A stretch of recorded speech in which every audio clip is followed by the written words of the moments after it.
The political landscape in Washington changed dramatically today. House Speaker Paul Ryan announced he is retiring from Congress at the end of this term, leaving fellow Republicans to fight the battle for control of the chamber.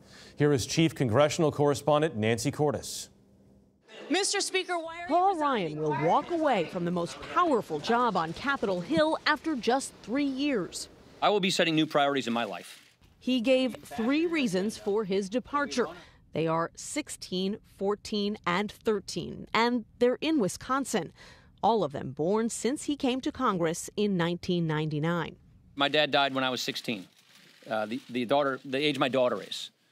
And I just don't want to be one of those people looking back on my life thinking I spent more time with my kids when I know if I spend another term, they will only know me as a weekend father. Thank you.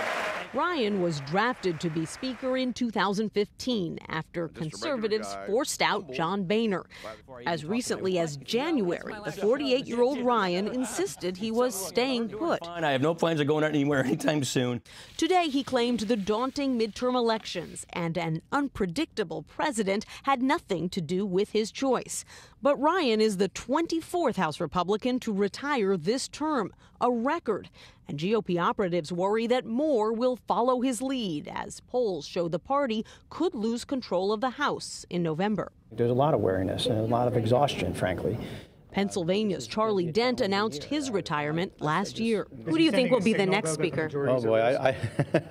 Well, you know, hopefully we won't have to have that conversation until after the election. First have to hold the majority before you can determine whether or not you're going to have a speaker. California's Kevin McCarthy and Louisiana's Steve Scalise are already vying for Ryan's job.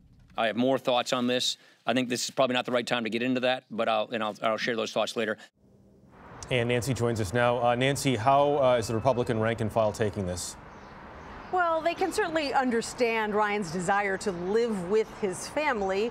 Still, many of them were frankly stunned by this announcement. They assumed that his desire to tackle welfare and entitlement reform would compel him to stick around even in this difficult environment. And now they worry he's a lame duck, that he's going to lose leverage and, importantly, the ability, Jeff, to raise lots of money for the party. Nancy Cordes, thanks very much. And this note, Gayle King will have the first broadcast network interview with Speaker Ryan since his retirement announcement live tomorrow on CBS This Morning.